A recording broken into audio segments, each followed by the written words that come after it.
شیګل ولسوالۍ د مانټو باغونه هم ډېر مشهور دي.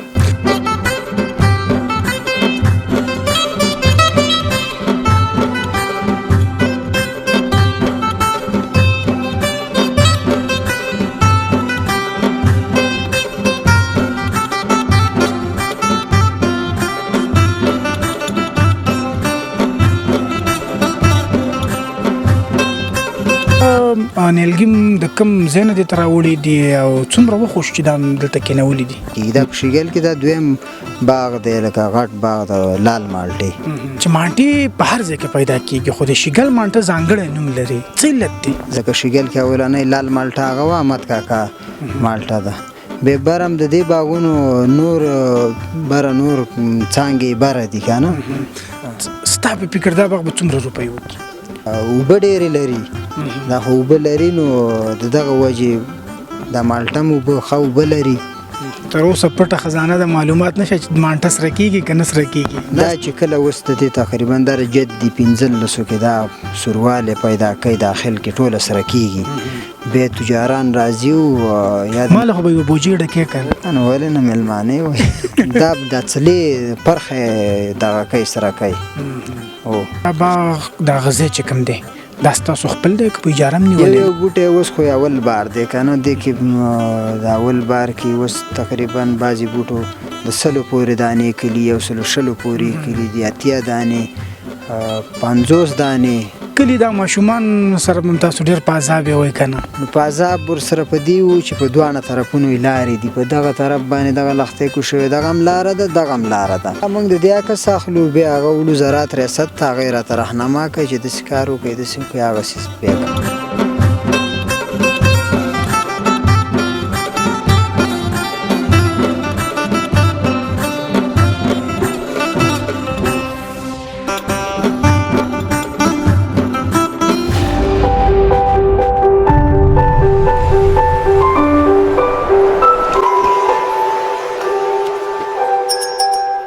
السلام علیکم، دا ودان ټي وي یوټیوب چینل درنو لیدونکو راغلی ما د شیګل ولسوالۍ ته.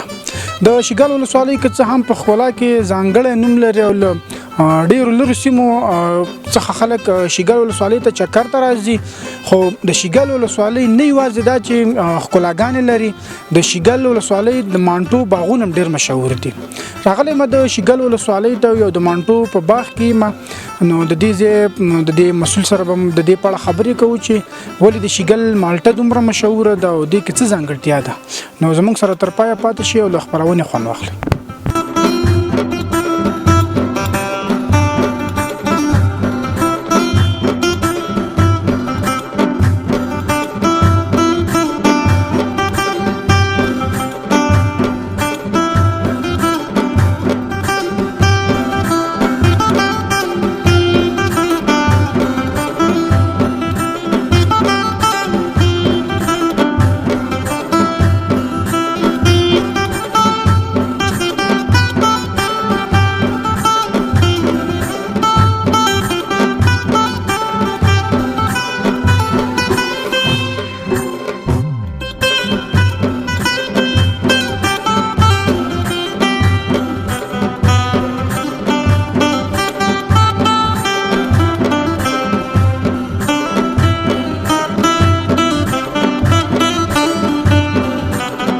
درنو لیدونکو، نو د دې باغ مسؤل را سره دی. وروره ستړی مشي، نوم دې څه دی؟ خیر حسین، نوم مې شفیع الله دی. شفیع الله، دا راته وایي چې دا باغ ستا خپل دی که د بل چا دی؟ دا زما بل ملګری دی، واحد مدیر صاحب واحد دی، بارلچې اوسېدونکی دی، او لکه دلته اوس مسؤل یې زه یم. د باغ اوسنی مسؤل دی. دا راته وایي چې دا باغ خو خبره د نیلګیو د کېنولو نه به هم دې باغ کې ته یې. دا نیلګیم د کم ځای نه دې ته راوړي دي او څومره وخت وشو چې دا دلته کېنولي دي؟ دا تقریبا د 15 کاله کېږي او راوړي من بل ته د شیګل د فارمونو نه هم راوړي دي. هم د دې ځای دا د لال مالټې قلم دی، بیا ته هم په دې کې دا قلم ایښی او دلته راوړي کېنولي. دا بوټی هم یو ځل نال کو بیا هم پکې وروسته قلم کېښودی؟ نه، اول نه پکې د لال مالټې قلم ایښودی کېږي. دا په شیګل کې دا دویم باغ دی، لکه غټ باغ د لال مالټې. دا باغونه چې کوم دلته شوي دي نورم واړه باغونه شته که صرف دا دوه غټ باغونه دي؟ شته دی دلته واړه زموږ څنګ کې یو دغه ځای کې بل باغ دی هغه هم لکه شیګل کې اولنی لال مالټه هغه وه احمد کاکا مالټه ده بې بر هم د دې باغونو نور بره نور څانګې بره دي که نه لکه یو باغ دلته دی تقریبا 313 بوټي دا دي او بره 15-14 بوټي نور هم دي هغه باغ به کوم ځای کې دی 15-1400؟ هغه باغ به د لچې په ساحه کې دی لچې د شینګش درې کې ته چې تاو شي هلته دی مطلب هغې ته بیا ډېر مزل دی و هغې ته داسې یو نیم ساعت مزل دی د موټر چې حرکت وکړي نیم ساعت خو بیا دومره مزل نه دی خو موږ ته چا ویله چې دلته نور باغونه نشته همدا نږدې دي چې لاړ شي وحیدالله په هغه کې خپله اوسېږي او دلته زیمه یو پوښتنه کومه که نه چې مانټې په هر ځای کې پیدا کېږي خو د شیګل مانټه ځانګړی نوم لري څه علت دی؟ ځانګړی نوم په دې لري چې خاص یو د دې روزنه ښه کېږي لکه بعضې ځای کې وکري یو څه وخت بس بوټی حاصل ورنه کړي حفاظت یې ونه کړي نو بېرته یې کټ کړي ویاړه یاره وایي املوک به پرې وکړمه نو هغه د دغه وجه او دلته بس دا اوبه ډېرې لري دا خو اوبه لري نو د دغه وجې دا مالټه هم اوبه ښه اوبه لري دې باغ څوم کال چې حاصل یې ورکړی دی؟ دی 5م کال دی تېر کال یې یوه دانه کلې وه تقریبا لږې دانې کلې وه سږ کال یې ماشاءالله حاصل هم ښه دی او باغ هم ښه دی ډک دی د دې باغ به ستاسو هم دلته خرڅوئ بیا د خرڅون په حساب ټول باغ خرڅوئ ډک په ډکه که نه کاټنو په حساب یې خرڅوئ؟ دا چې کله اوس د دې تقریبا دا جد دي 15 کې دا سوروالی پیدا کوي داخل کې ټوله سره کېږي بیا تجاران راځي او یا د منډۍ نه کسان راوغواړو یو تجار هم داسې هم راشي د باغ یو ریټ ته وټاکو نو چې هر څو ریټ هم وټاکو بیا بس هر سړی خپل دغه ته ګوري نو وسته چې کم یو له واره کوي هغه بیا اخلي هم دلته خرڅېږي هغه بره باغ کې خو همته هغې سره ډېر کار کوي نه هلته زما رسیدګي نه کېږي هغه دلته نه راځي زه هلته نه ځم بس نظري راشي او وګرځي پې بس بېرته ځي د دې باغ د خرڅون په حساب باندې تابع ویله چې موږ پسې خلک راغواړو هغوی بیا ګوري د بولۍ حساب چې څوک پسې پورته ځي تاسو ته یو ریټ ټاکئ که نه بس نه یو ریټ موږ وټاکو د باغ یو ریټ وټاکو نو هغه ریټ ته بیا چې کم یو راوخته یا کم یو سم جوړښت راغی هغه ته یې ورکوو ستا په فکر دا باغ به څومره روپۍ وکړي؟ نو دا پته نه لګي دې ته هم اوس ریټ نه دی ټاکلی ځکه مالټه نه ده سره شوې منځ کې سوروالی پیدا کړي نو موږ هغه تجار خپله پوهېږي چې یاره دې کې دونه مال دی هغوی خو یې د من په حساب باندې بیا هلته خرڅوي خو دلته هم داسې ټول باغ اخلي تر اوسه پټه خزانه د معلومات نشته چې مانټه سره کېږي که نه سره کېږي؟ نه سره کېږي اوس یې سوروالی شروع کلی دی بار نه هغه دانه چې بار نه سره شوي دا چې څونه یخني ولګېږي هغو نه بیا دا سوروالی کوي لکه دا د یخنۍ سره چې دی پخېږي دا د څلې پرخې دغه کوي سره کوي دا راته ویوه چې د سیلانیانو سره بیا څه حساب دی؟ سیلانیان ډېر راځي لږ راځي؟ سیلانیان ډېر راځي خو داسې ده چې دلته اوس زیات سیلانیان د باغ ته څوک نه دي راغلي یو د لمر تلویزیون والا راغلي ما اوس خپله مرکه وکړله او تلو والا راغلي و هغه سره ما مرکه وکړله درېیم کس دی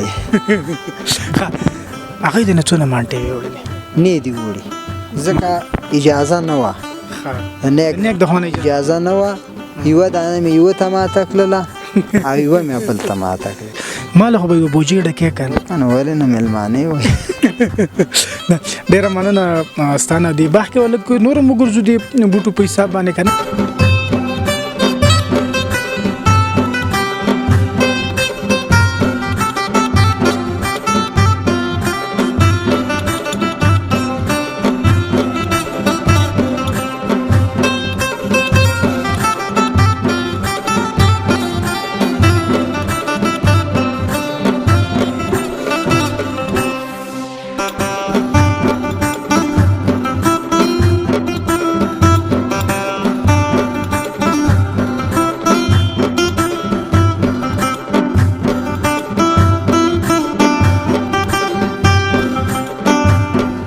شفیع الله وروره دا راته ووایه چې تقریبا داسې یو بوټی به څومره دانې کوي؟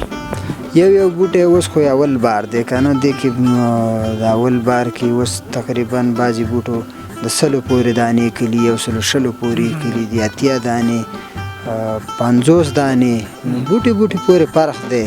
لکه دا ډېر دانې چې دی څونه کوي؟ ډېرې بوټي پورې ده ځکه دا خو لا اوس اول ځلې دی دې کې داسې 200 پورې دانې کوي خو بیا یې جنسي وړوکی کېږي دا خو اوس غاټې غاټې دي ځکه بوټي طاقت کې دي نو چې کله لږ څونه کمزوري کېږي بوټی هم دغه دانې هم وړه کېږي چې مطلب بوټي څومره دانې ډېرې نیسي هغومره چې دی دانې وړه کېږي. دانې وړه کېږي. دا خو بیا تاسو داسې نه کوئ چې کله بوټي دانې وکړي چې دانې ډېرې بیا ترې کمې کړي؟ نه نه چې څومره دانې وکړي موږ بیا هغه ته سره ورکوو هغه نه حفاظت یې کوو ځکه چې هغه خو چې برداشت کړي که نه. دا راته ووایه چې دا باغ دا غذا چې کوم دی دا ستاسو خپل دی که په اجاره هم نیولی دی؟ نه دا په اجاره نیول شوی دی. دا مالک یې خپله پاکستان کې دی او دا په اجاره 15 کاله قرارداد ورسره شوی دی. 15 کاله چې پوره شو نو که بوټي روغ و حاصل یې ورکوو نو قرارداد به کوي او که نه نو که 15 کاله پس نه کوي چې که مطلب د دې تاسو 50 یا 80 دړۍ اجاره راکوئ دا نیم په نیمه جګه کوي بیا به څه کوئ؟ نو بیا به وخت کې وګورو ځکه هغه پورې څوک مړه څوک ژوندي ډېر وخت دی.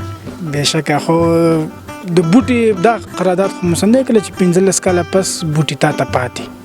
نه نه دا قرارداد نه دی شوی دا په هغه وخت کې بیا د بوټو پته کېدی شي د قرارداد نه مخکې بوټي حاصل ورنه کې خراب شي دا کټ کېږي بل بوټی پې نالیږي یا املوک پې نالیږي یا بل شی دا خو د دې بوټو په منځ کې ډېر ځایونه دي دې کې نور څه شی کوئ تاسو بیا؟ په دې کې اوس خو موږ کلې ده لکه د اول به دغه و دې کې هم د مالټو لا خپل ځای نه پرېښي دي او منځ کې متشل شمر چلی دي او اوږه هم پې کلې ده. دغه اوږه چې کومه خرڅوئ د دې حفاظت پې بېرته کوئ؟ و نو د څوکیدار ته یې بېرته دغه کوو د بوټو حفاظت پې کوو. د دې باغ څوکیدار ته نه؟ نه څوکیدار بل کس دی. د کلي دا ماشومان سره هم تاسو ډېر په عذاب یې وایي که نه؟ نو په عذاب ورسره په دې وو چې په دواړه طرفونو یې لارې دي په دغه طرف باندې دغه لښتی کو شوی دغه هم لاره ده دغه هم لاره ده نو دې ته 40 ساعته به ورته ناست یو د شپې هم پیره ده او د ورځې خو پیره ده. ټولو سخت دغې دا دی چې دا مالټه په ژمي کې رسیږي او په ژمي کې پیره هم بیا ډېره سخت دی. هو نو اوس یخني شروع کېږي اوس پیره هم سختېږي نوره. یو پوښتنه مې اوس ذهن ته راغله چې د دې باغ که کله مرضونه وکړي داسې تاسو سره کوم دغه شته دی د دې خپل انجینران یا داسې د دې مسلکي کسان تاسو سره شته دی چې دغه بیا د دې تشخیص وکړي د دې د دوایي دپاره تاسو بیا داسې خپل کسان لرئ که نه د زراعت ریاست نه پسې کسان راغواړئ؟ دا موږ د دې عکس اخلو بیا هغه ولو زراعت ریاست ته هغه یې راته رهنما کوي چې داسې کار وکړئ داسې وکړئ هغسې بیا کوو که دوا ته ضرورت وي دوا له راوړو که دوا ته ضرورت نه وي داسې خاورې بدلېدی خاوره ورته بدلو هغه رهنما کوي موږ هغسې کار کوو. د دې باغ د نقشې حساب باندې بیا تاسو هم داسې په خپله نال کلی دی که د کوم انجینر هم راوسئ هغه ته نقشه چلی ده؟ نه نه انجینر راغلی و هغه انجینر چې چا نه چې دا بوټي اخیستی و هغه په نقشه باندې دا شوي. دا راته یې ورویل چې د شیګل مالټه ډېره مشهوره ده د دې نه بغیر د شیګل بیا نور داسې مشهورې کومې میوې لري یا د ژمي په موسم کې شیګل ته خلک ډېر راځي وایي مالټې لري په اوړي کې بیا دا نور داسې کومې مشهورې میوې د دې شته دی یا شلتالان شو یا مطلب نور څه شی شو داسې؟ هو شلتالان هم شوي اوس د شلتالانو باغونه هم شوي دي دې څنګ کې دغه د شلتالانو باغ دی دغه لاندې او دغه املوک هم شوي دي املوک هم دغه دې منځ کې دا چې دي د املوک دي د سره املوک خو لا رسېدلي نه دي زیات اوس املوک رواج شول او مالټه چا کلي مالټه هم ده. مطلب په شیګل کې اوس نن سبا خلک غنم جوار او دې ته زړه نه ښه کوي باغ ته ډېر زړه ښه کوي نو د باغ حاصل ښایي ځکه چې جوار او غنم دونه حاصل نه ورکوي لکه څونه چې دا میوه حاصل ورکوي. اوس مالټه وکړي یو فصل کې دغه د 2-3 فصله پیسې راګرځوي په دې خاطر باندې به مالټه کوي املوک پې کوي او دغه لاندې چې پکې نور مطلب تا پکې اوږه کلې ده دا یې پکې اضافه ګټه شوله او دا اضافه ګټه شوه. دې کې اول نه چې وشي اول کې 1 کال 2 کال 3 کاله پورې په دې کې فصل کېږي د هغه نه وروسته په دې کې شوتل هم کېږي اوږه هم کېږي پیاز هم پکې کېږي الوګان هم پکې کېږي هر شی چې مالټې ته ضرر نه رسوي هغه پکې کېږي بیا مطلب سبزیجات پکې بیا ښه کېږي هو سبزیجات پکې کېږي چې مالټې ته جګ نه شي چې کوم ماشه چې شی ونه کړي ضرر ورته ونه رسوي.